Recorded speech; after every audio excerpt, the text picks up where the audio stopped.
탄생하는 거예요. 예.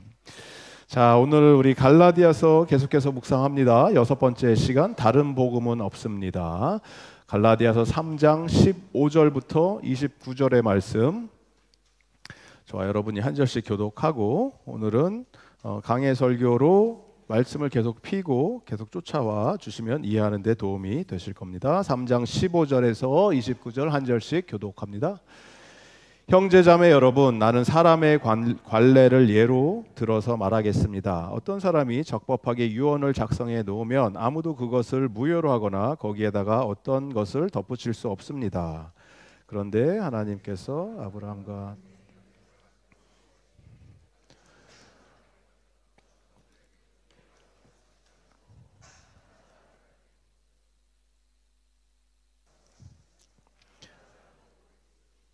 내가 말하려는 것은 이것입니다. 하나님께서 이미 맺으신 언약을 430년 뒤에 생긴 율법이 이를 무효로 하여 그 약속을 폐하지 못합니다.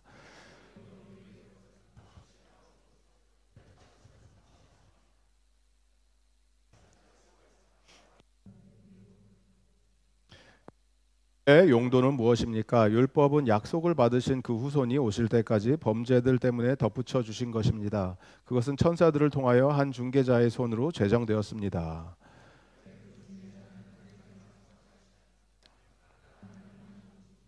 그렇다면 율법은 하나님의 약속과는 반대되는 것입니까? 그렇지 않습니다. 그 중개자가 준 율법이 생명을 줄 수 있는 것이었다면 의롭게 됨은 분명히 율법에서 생겼을 것입니다.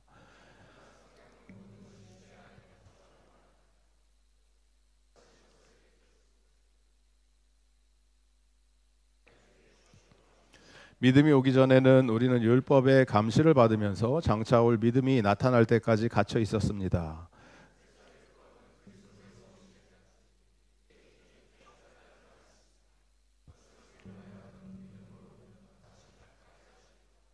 그런데 그 믿음이 이미 왔으므로 우리가 이제는 개인교사 아래에 있지 않습니다.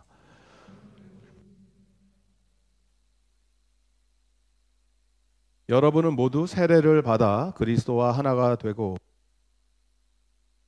이기 때문입니다.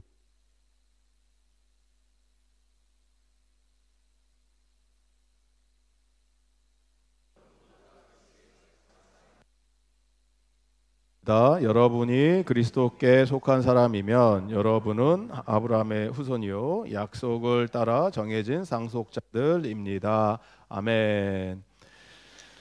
네, 집주인이 친구면 부동산은 필요 없습니다 라는 제목으로 하나님 말씀을 함께 나눕니다. 우리 부동산 하는 집사님이 계신데 저기 계신 집사님, 네, 오늘 저기 네. 네, 집주인이 친구면 부동산은 필요 없습니다. 요새는 우리가 저기 이메일하고 카톡으로 다 대화를 많이 하잖아요. 네, 카톡, 이메일 그렇게 대화를 주고 받다 보면은 할 수 있는 기능 중에 장점도 있고 단점도 있겠지만 여러 가지 기능 중에 뭐가 있냐면 내용 수정이 가능하죠. 보내기 전에 이메일을 다 써놓고 나서 보내기 전에 요새는 주로 이제 AI한테 물어보죠. 이거 제대로 쓴 거 맞냐? 좀 더 잘 멋지게 가다듬어 주세요. 이렇게 부탁을 하면 또 멋지게 해주죠. 카톡도 쓰고 나서 이게 보내면 될까 하다가 수정을 해서 고쳐서 보낼 때가 많다라는 거예요. 그래서 그런 게 가능한데 예전에는 우리가 편지를 쓸 때는 그게 안 되죠. 손으로 이렇게 뭔가 편지를 쓰다 한참 썼는데 처음에 썼던 게 마음에 안 들면 뭐 다시 찢어서 처음부터 쓰던가 아니면은 뭐 그렇게 할 수는 있겠지만 이때 당시 이 글을 쓰고 있을 때 거기는 가 많은 것도 아니고 쉽게 뭘 쓸 수 있는 상황이 아니니까 양피지에다가 붓을 들어서 이걸 쓰다 보면 잘못 쓰면 수정이 불가능, 그냥 그대로 가는 거죠.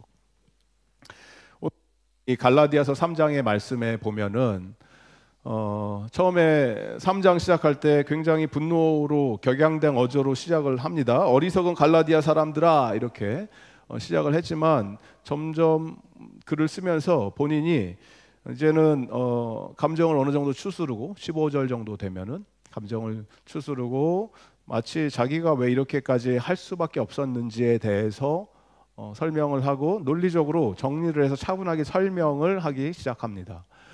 바울은 여러분 지금으로 치면 명문대 출신 학자였습니다. 학자 출신. 왜냐하면 그때 당대 최고의 스승이었다고 하는 가말리엘이라고 하는 그 문화에서 수업을 받았던 사람이에요. 가말리엘은 이 성경 이외에 탈무드, 유대인들이 갖고 있는 그런 책에도 굉장히 존경받는 학자로 기록이 되어 있어요.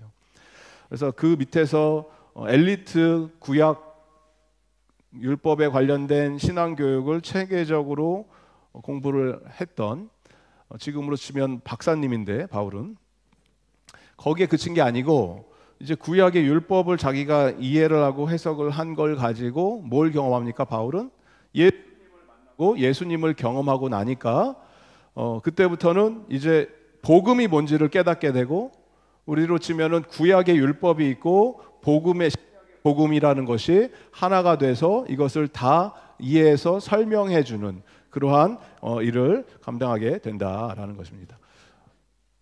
마이크가 중간에 끊기는데 괜찮으세요? 소리가 들리시는 게? 네. 그래서 복음과 율법의 관계를 이해시키기 위해서 바울이 일을 하면서 우리에게 주는 메시지는 이거예요.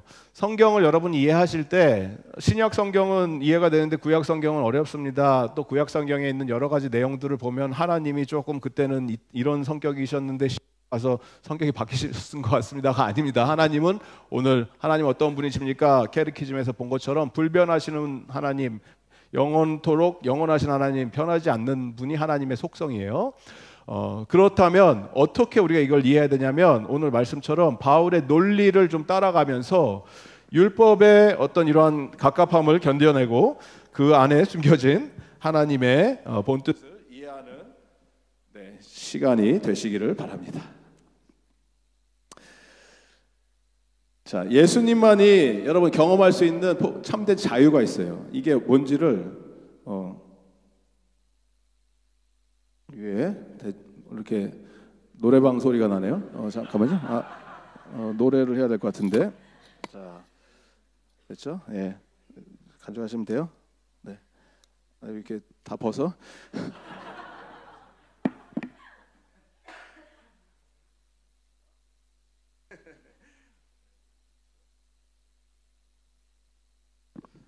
오늘은 이게 말씀을 읽으셔서 아시겠지만 좀 복잡하거든요. 그래서 성경을 펴시고 한 절씩 따라가면서 말씀을 제가 설명을 해드리면서 이해하도록 합니다. 15절, 형제자매 여러분, 나는 사람의 관례를 예로 들어서 말하겠습니다. 어떤 사람이 적법하게 유언을 작성해 놓으면 아무도 그것을 무효로 하거나 거기에다가 어떤 것을 덧붙일 수 없습니다.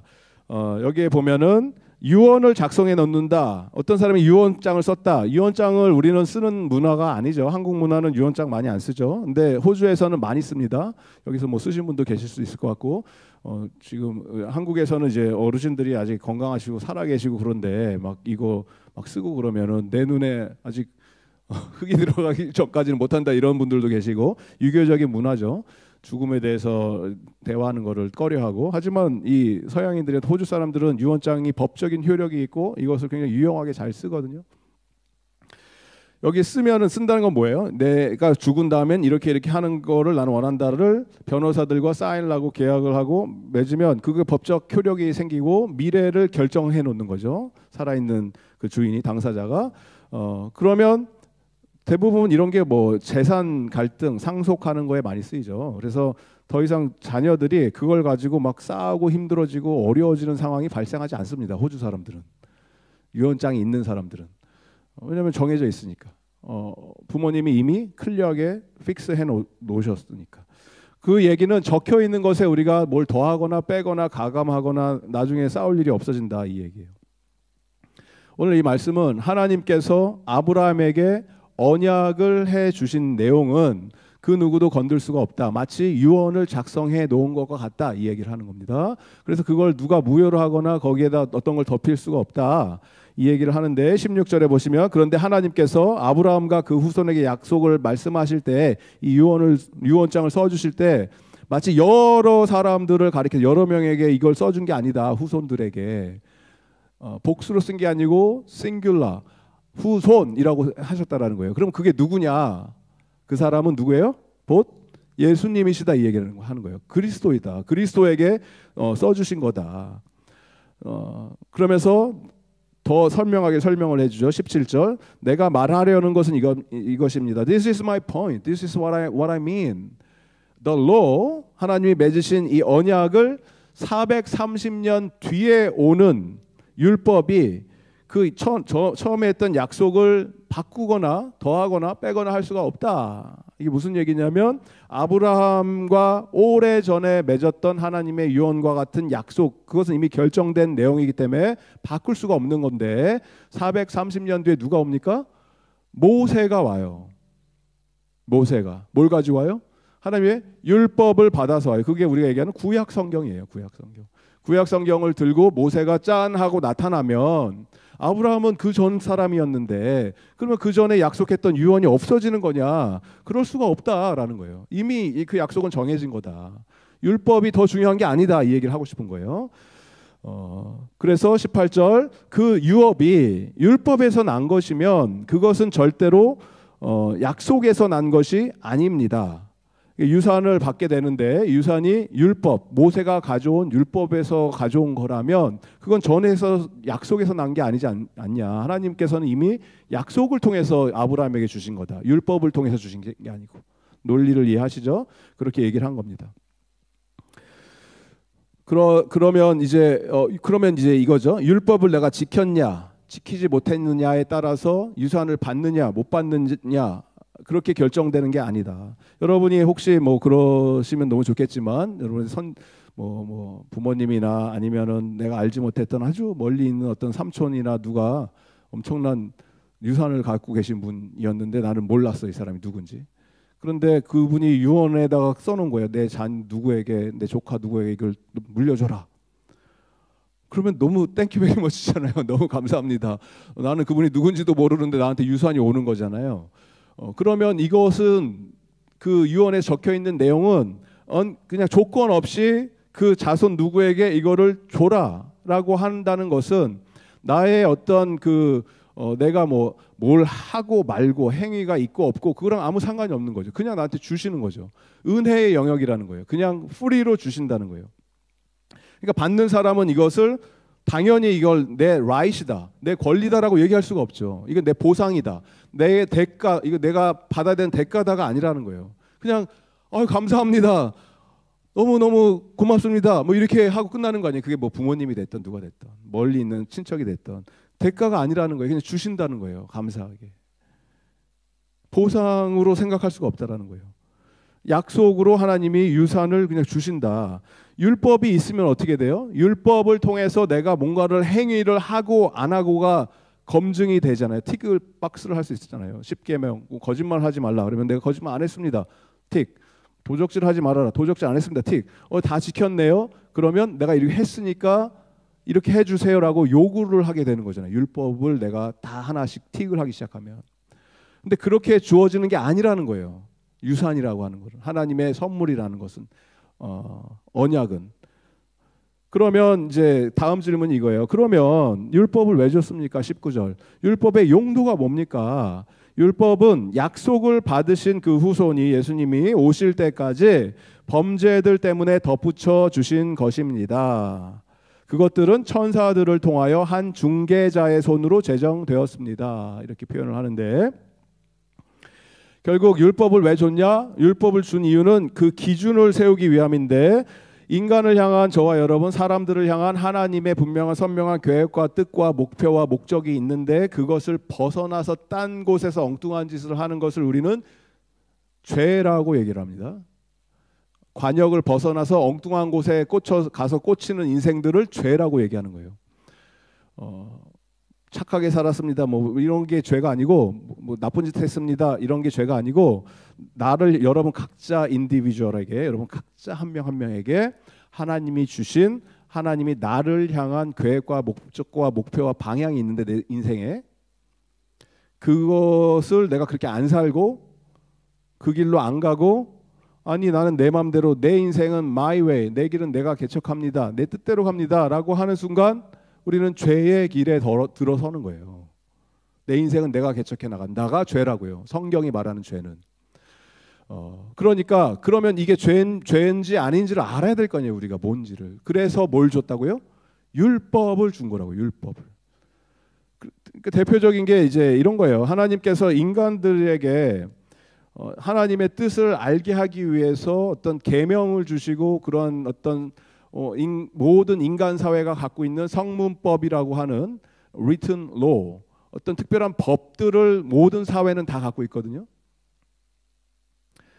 아프리카에 있는 어떤 나라든 미국이든 영국이든 일본이든 한국이든 어디든 그 나라에 뭐가 있어요? 그 나라에 성문법이 있다고요. 법. 그들이 얘기하는 법.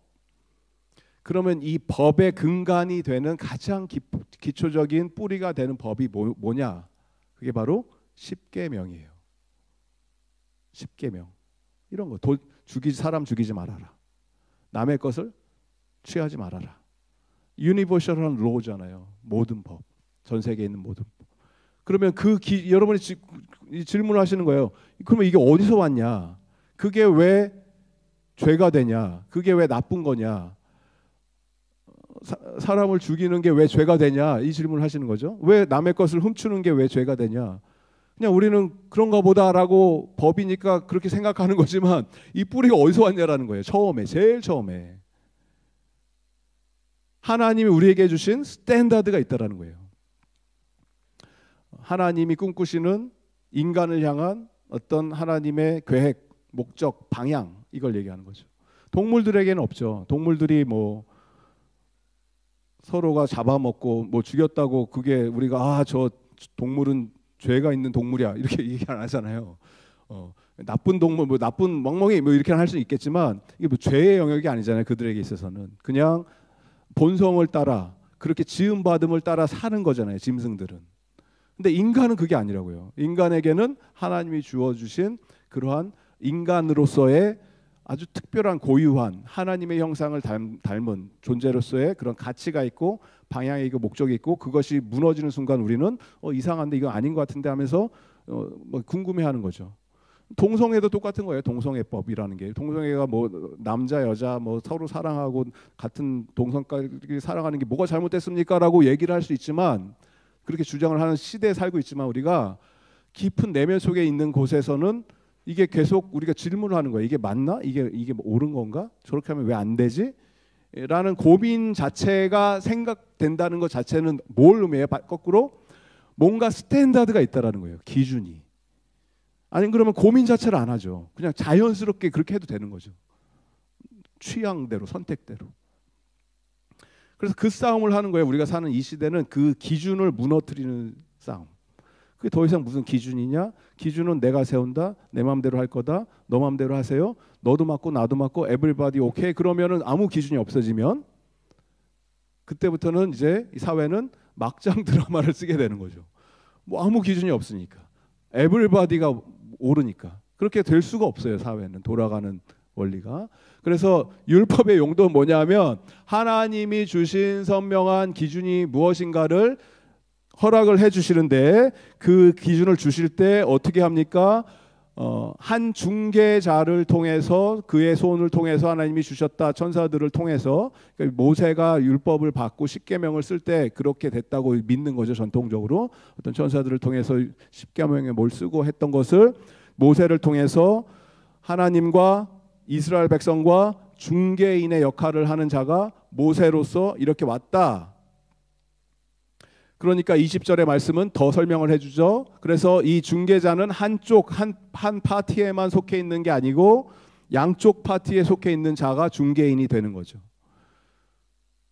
부동산에서 계약을 하거나 집을 매매를 하거나 사고 파고 할 때 우리 중개인들이 중간에 계셔갖고 집주인과 살고 싶은 사람을 맺어주잖아요.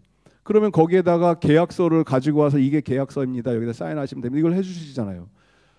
그렇게 해서 계약이 성사되는 게 중개인의 역할이라는 거예요. 렌트를 해도 마찬가지고 제가 사는 그 집에서 집주인께서 이제 세금이 자기가 너무 많이 내서 집을 정리를 해야 됩니다라고 하는 것을 부동산을 통해서 저한테 연락을 해서 집을 나가라 7월까지 얼마 안 남았네요. 3주 후에 집을 나가라 비워라 이렇게 이메일이 와갖고 부동산에서 이메일을 받아서 제가 이제 갈 데도 없고 어디로 가냐 이 추운 엄동선 안에 못 나간다. 부동산한테 얘기할 필요가 없는 거죠 이거를. 그래서 어떻게 합니까? 집주인한테 바로 전화번호가 있어서 제가 바로 전화를 했어요. 저희 집에 한번 오시면 안 되겠습니까? 차 한잔 하시죠. 이안 할아버지인데 이안, please come to my place. Let's have a cup of tea together. 그래서 오셨어요 이분이. 그래서 오시면서 하시는 얘기가 본인이 뭐 세금이 너무 많고 뭐 어쩌고 이 집을 매각해서 뭐 한다 뭐 자기 하소연을 쭉 하니까 뭐 전 뭐라 그래요? 뭐 아유 힘들겠다 어렵구나. 그렇죠. 호주 정부는 나쁘다. 세금을 그렇게 많이 매기냐. 막 하면서 맞장구 쳐주고 막 하면서 위로해주고 막 하니까 그냥 안 나가도 된다. 더 살아라. 이렇게 말씀을 해주신 거예요. 그 대신 이제 렌트비는 좀 올려라. 세금은 내가 내야 되니까 자기가 마이너스를 볼 수는 없잖아요. 피해를 볼 수는 없으니까 그냥 리즈너블하게 올리자. 그런데 그렇게 막 멀리 쓰시더니 그러면은 부동산을 제끼고 가자. 부동산한테 커미션이 가잖아요. 그러니까 그게 뭐 몇백 불이 되니까 그것도 자기한테 바로 보내달라. 그래봤자 뭐 우리 교회에서 감사하게 저희 렌트비를 내주시니까 그게 뭐 그렇게 큰 차이가 이제 생기지 않는 거죠. 어차피 나가는 돈이고 그분한테 바로 드리게 되는. 그러면 어떤 일이 발생한 거예요? 내가 집주인과 친구가 되고 아는 사이가 되고 편하게 되면은 뭐가 필요 없습니까? 중개인이 필요가 없어지는 거예요. 더 이상. 그러면 우리 임 집사님 같은 경우는 이제 되게 힘들어지겠죠. 사실 이게 사업을 하셔야 되는데. 대부분은 부동산을 통해서 하면 편하죠. 이거 다 연결시켜 주시니까. 근데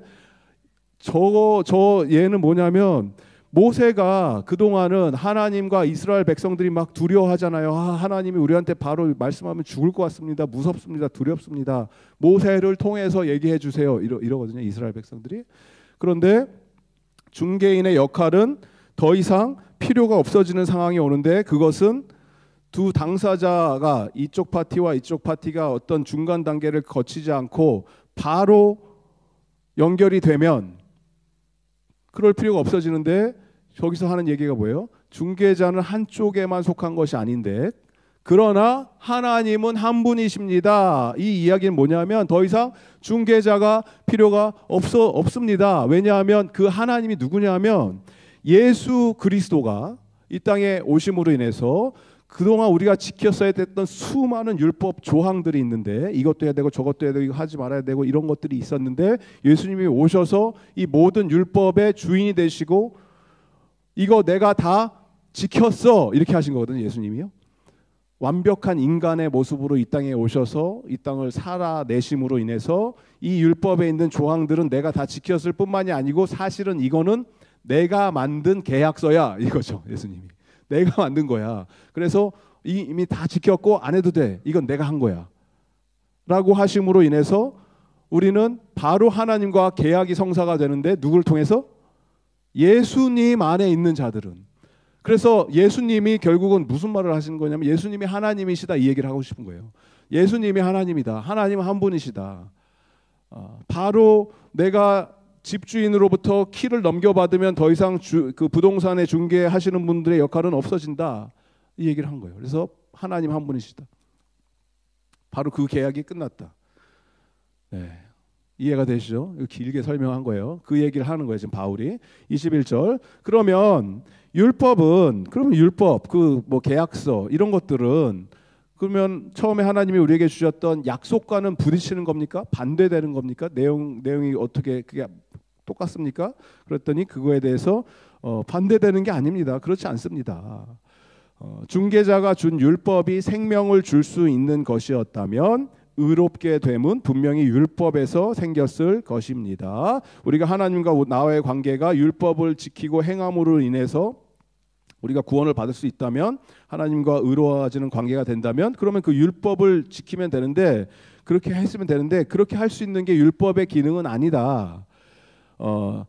약속과 율법은 부딪히는 관계가 아니고 서로 상호 보완하는 작용이다. 이 얘기를 하는 거예요. 율법은 마치 여러분들이 아프면 병원에 가서 어디가 아파요. 내가 여기 팔이 부러진 것 같아요. 그러면은 뭐해? 병원에 가서 이 사람들이 확인하기 위해서 엑스레이를 찍죠. 운동을 하다가 뭐 금이 갔어요. 부러졌어요. 그러면 마치 뼈가 부러져서 금이 가거나 그러면 병원에서 엑스레이를 찍으면 여러분 다 나요? 나 엑스레이 찍었다. 금이 갔네, 부러졌네. 이제 다 났어. 아니 그렇게 낫는 게 아니잖아요. 그냥 이게 문제가 있다, 부러졌다, 금이 갔다를 알게 되죠. 율법이 뭐라고요? 엑스레이 찍는 거예요. 율법이 있으면, 우리에게 율법이 있으면 우리는 뭘 알게 돼요?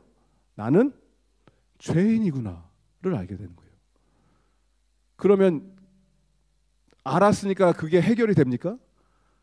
그냥 엑스레이만 계속 찍는 거예요. 저 여기도 부러졌고 저기도 부러졌고 이걸 계속 하는 거죠. 율법을 계속 우리한테 율법을 통해서 조명해서 나를 살펴보면 나의 죄가 없어지는 게 아니고 문제가 드러나는 거죠. 이것도 문제고 저것도 문제고 이것도 죄인이고 저것도 죄인이네. 죄가 발견되고 내가 회개를 할 수 있는, 고백할 수 있는 그 여지가 생기게 되는 게 율법의 역할이다. 하지만 죄의 용서를 받는 건 아니죠. 그렇다는 거예요. 그래서 죄의 용서를 받기 위해서는 먼저 죄를 인지를 해야 되는데, 인지를 하기 위해서는 반드시 하나님의 기준을 알아야 되고, 하나님의 기준이 바로 율법이다라는 겁니다. 그래서 22절에 보시면 성경은 모든 것이 죄 아래 갇혀 있다고 말합니다. 그것은 약속하신 것을 예수 그리스도를 믿는 믿음에 근거하여 믿는 사람에게 주시려고 한 것입니다. 그러니까 인간이 죄를 져서 나만 지금 죽게 생기고 나만 힘든 것이 아니고, 인간의 죄로 인해서 온 피조 세계가, 온 세상이 고통 속에 놓여지게 됐죠. 뉴스를 키면 아시죠? 그거는 이스라엘과 이란이 미사일을 주고받습니다. 팔레스타인, 러시아, 우크라이나, 미국, 중국, 기후 변화, 수많은 것들이 다 어디서 시작한 거라고요? 인간의 죄, 욕심, 탐욕, 이기심. 세상이 고통 속에 놓여지게 됐다. 죄의 영향으로부터 나는 자유롭다라고 할 수 있는 영혼은 단 한 명도 없다라는 거예요. 모든 사람들이 이런 세상의 전쟁, 부조리, 사회 질서가 무너지고 하는 것에 이미 노출되어 있는 상태고 거기에 고통을 받고 있다라는 거죠. 모든 성경은 모든 것이 죄 아래 갇혀 있는데, 여기서부터 우리가 자유롭게 되고 죄의 영향력으로 벗어나게 되는 유일한 근거는, 그러면 엑스레이만 수백 번, 수천 번 찍어서 내가 이제 문제가 있다를 발견한다고 해결되는 게 아니고, 해결될 수 있는 유일한 길은 뭐라 그럽니까? 그것은 약속하신 것을 예수 그리스도를 믿는 믿음의 근거에서 믿는 사람들에게 주시려고 한 것입니다. 이게 말을 똑같은 얘기를 반복하는 것 같은데 다른 뉘앙스거든요. 이거를 좀 깊이 들어가려면은 여기서 갈라디아서에서 좀 어렵고, 나중에 로마서 이런 거 할 때 저게 어떤 믿음인지 좀 더 깊이 살펴볼 건데, 쉽게 얘기하면 이거예요. 내가 믿음이 있습니다. 나는 믿음이 좋습니다. 예수님 믿습니다. 이런 거에 있어서 이 믿음의 근거는 뭐냐면, 이 세상은 믿음 좋은 사람 되게 많아요.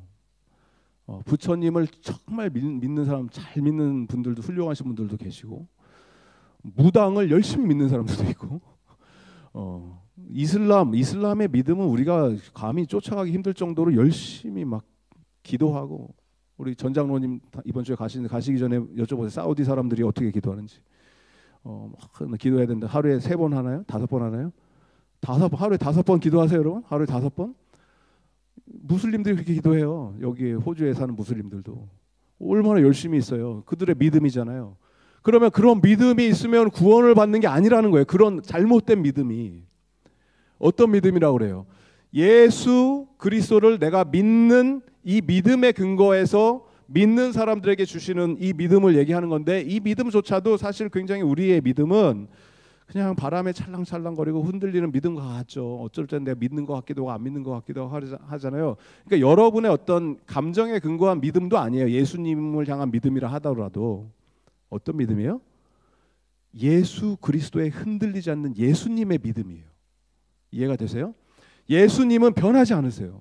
예수님은 우리가 ups and down, 이런 상황 저런 상황 그런 상관없이 한결같이 나를 사랑하시고 붙들어 주시고 기다려 주시고 품어 주시는, 흔들리지 않는 예수님의 신실하심, 그거에 근거한 믿음을 얘기하는 거예요, 우리가. 그래서 나는 그걸 믿습니다. 예수님을 믿습니다라는 표현이 나는 그 예수님의 신실하심을 믿습니다. 그러한 믿음의 소유자가 되시길 바랍니다. 그러면 그때부터는 우리는 무너지지 않죠. 나의 상황은 상관없이 예수님은 변치 않으시니까. 그래서 그 얘기를 오늘 하는 거예요. 24절, 25절 보시면 그래서 율법이 예수님이 그리스도께서 오실 때까지 했던 역할은 우리에게 선생님 역할을 했다. 개인 교사처럼, 과외 선생님처럼 너 이거 풀어야 돼. 이 문제 풀어야 돼. 저거 해야 돼. 이거 시험에 나오는 거야. 이거 해야 돼. 몽학 선생이라고 표현해줘. 옛날 성경엔 몽학 선생, 개인 교사, 뭐 초등 교사 이런 표현으로 쓰는데 그 율법의 역할이 그거예요. 너 이거 해야 돼. 저거 해야 돼. 저 잘못했어. 이 문제 해와. 그렇게 하다가 초등 학문, elementary 내용들, 아주 기본적인 것들. 그런데 우리가 계속 초등학교에 머물 수가 없잖아요. 졸업을 하고 상위 학년으로 올라가고 대학에 진입하고 그럼 더 이상 뭐가 필요 없어요? 과외 선생님이 필요 없죠. 여러분 대학에 갔는데 자녀들이 너는 아직도 대학 점수가 이게 뭐냐? 과외 좀 붙이자. 그럼 너무 이상해지는 거잖아요. 물론 그렇게 하는 사람도 보긴 했는데 제가 대학에 갔는데 과외 선생님이 있는데 그 과외 선생님이 같은 반 친구더라고요. 그래서 어쨌든 이 점수를 잘 받으려고 그렇게 하는 건데, 근데 그거는 어리석은 거죠. 그렇게 살 필요가 없죠, 더 이상.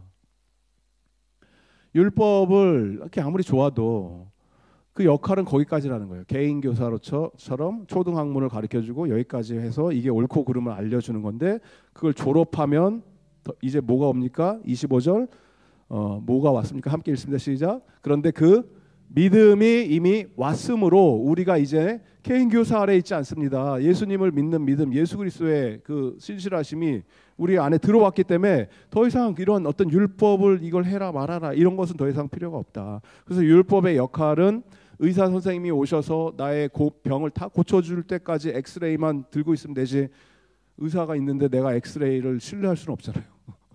의사가 엑스레이를 보고 고쳐주면 끝나는 거잖아요. 그걸로. 그거다라는 거예요. 그래서 그렇게 예수님을 믿음으로 말미암아 의롭게 된 자들은 어떤 현상이 발생하냐면 26절에 보시면 우리 다 같이 함께 읽습니다. 시작. 여러분은 모두 그 믿음으로 말미암아 그리스도 예수 안에서 하나님의 자녀들입니다. 아멘. 예수님 안에 있는 자들에게는 놀라운 신분 상승이 일어나는데 그것은 어떤 일이 발생합니까? 하나님의 자녀로 우리의 신분이 바뀌게 돼요. 옆에 있는 분에게 한번 질문합시다. 당신은 예수님 안에 계십니까? 이 질문을 궁금하게 답을 해보시기 바래요. 내가 나 예수님 안에 있나? 내가 예수님 안에 있냐 없냐? 그거에 따라서 여러분의 신분이 바뀌어요. 예수님 안에 없으면 나는 여전히 노예의 신분이에요.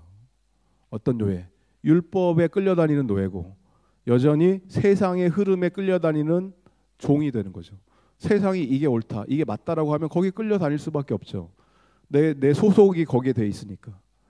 하지만 하나님의 자녀, 예수 그리스도 안에 있는 자들에게는 이제 우리는 하나님의 자녀로서의 입양이 된 상태로 신분이 바뀌게 되는 거죠.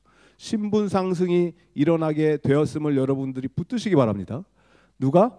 예수님 안에 있는 자들.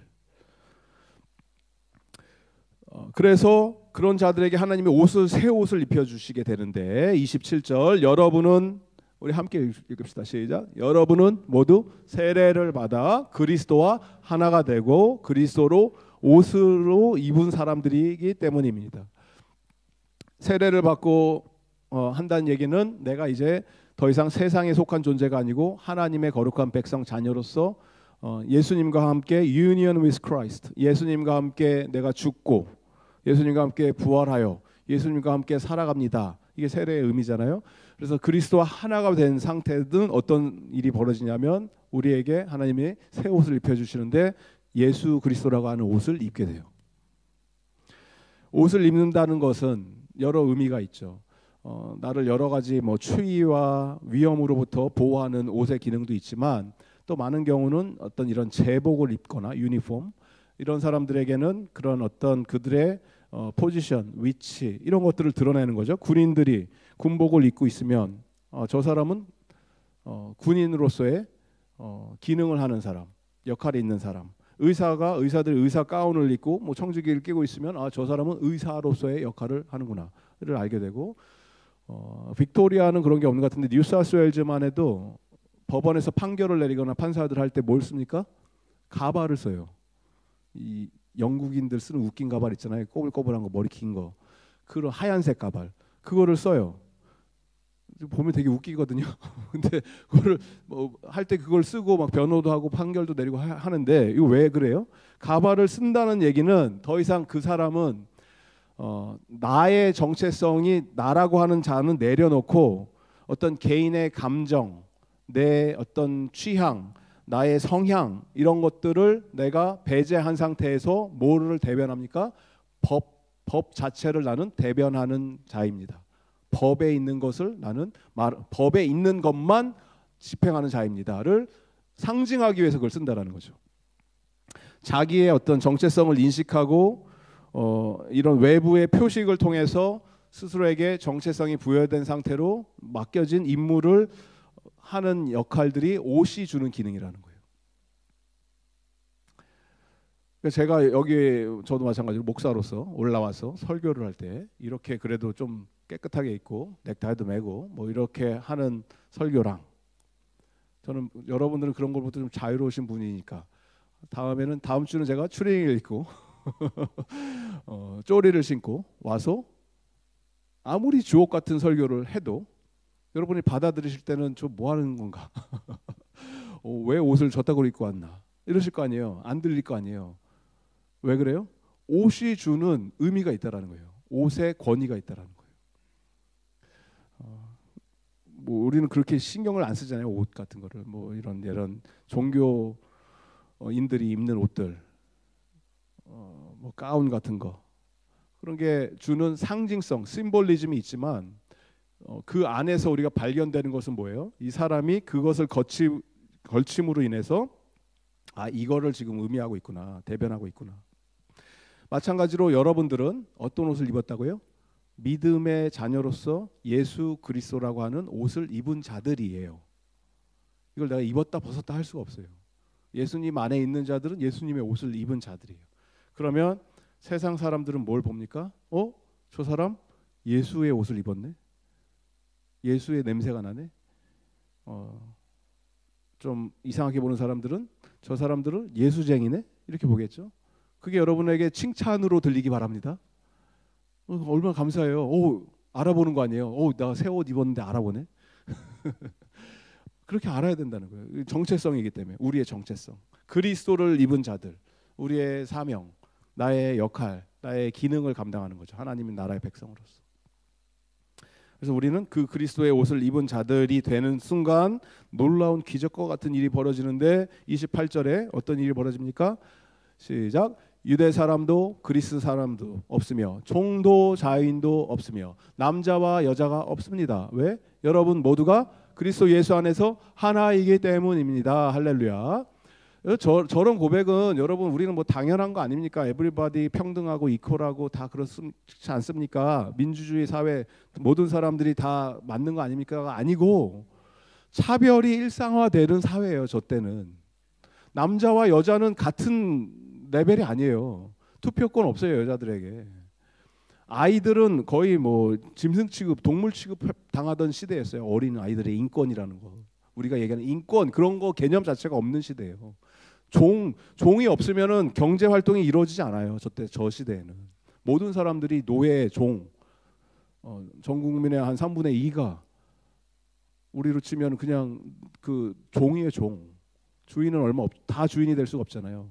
그 사람들을 통해서 이 사회가 굴러가는 로마 시대, 그런 게 당연하고 맞는 시대였고, 그들의 입장에서는 유대 사람들 차별받고 그리스 사람, 로마 사람 막 서로 다 차별하는 거잖아요. 백인이냐 뭐 황인이냐 흑인이냐 차별하는 것처럼 그거에 따라서 차별을 받는 게 너무 내추럴하고 당연한 시대에서 성경은 뭘 얘기하는 거예요? 카운터 컬처럴 메시지를 던지는 거죠. 그게 아니다. 그렇게 될 수가 없다. 우리는 다 하나다. 누구 안에서? 예수님 안에 있는 자들은. 이런 데서 인권이 나오는 거예요. 인권이 시작이 되는 거예요. 인권, 남녀 평등 이런 것들이 이 기독교 문화에서, 컬처에서. 그래서 그 놀라운 사건이 발생을 했습니다. 이 세상에는 두 종류의 사람만 존재해요. 딱 두 부류예요. 예수 그리스도 안에 있는 자, 아니면 예수님과 아무 상관이 없는 사람. 중간은 없습니다. 나는 예수 그리스도 안에 있는 자인가? 나는 예수님을 아는가? 아니면 나는 예수 아무 상관없어. 두 종류예요. 그런데 29절은 뭐라고 얘기합니까? 29절, 여러분이 그리스도께 속한 사람이면, 예수님 안에 있으면 여러분은 누구예요? 아브라함의 후손이요, 약속을 따라 정해진 상속자들입니다. 이 상속받게 되는 유산의 내용은 하늘과 땅 차이가 되죠. 그리스도 안에 있는 자와 그리스도 안에 없는 자는. 상속의 내용이 뭐예요? 여러분의 영생이 결정됩니다. 영생. 삶과 죽음, 천국과 지옥. 그건 여러분의 뭐 어떤 배경 환경, 백그라운드, 우리 뭐 식구, 가족 이런 것도 별로 중요하지 않아요. 단 하나예요. 내가 예수 안에 있냐 없냐. 그거에 따라 모든 게 나뉘어져요. 믿음의 가족에 들어와 있는 자들은 약속에 따라 이 유산을 받게 되는데, 상속자들이 되는데, 그 프라미스, 하나님의 거룩한 백성 자녀로서 영생을 얻게 되는 자들과 그렇지 않은 자들로 나뉘는 거예요. 그럼 너무 안타까운 거죠. 내가 사랑하는 식구들, 내 엄마 아빠, 자녀들, 친척들, 친구들, 예수 모르는 자들 있잖아요. 나뉘는 거예요, 여러분. 여러분의 어떤 육신적인 관계로, 혈연 관계, 그거는 너무너무 중요하죠. 하지만 영원하지 않아요. 영원한 관계가 아니에요. 그 관계는. 혈연 관계는요.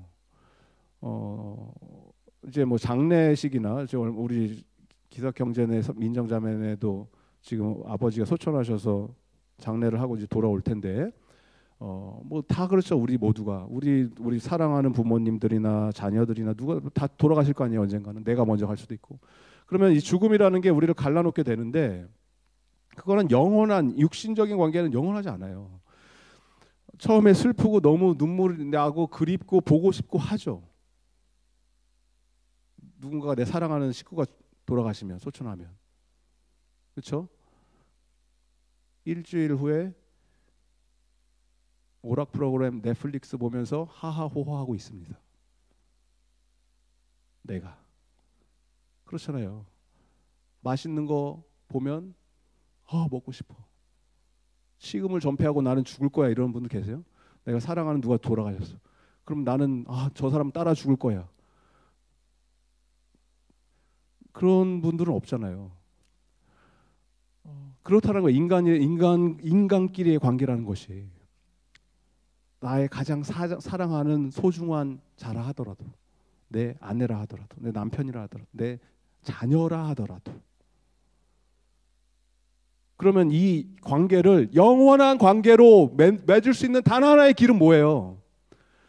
예수 그리스도 안에 있어야 된다고요.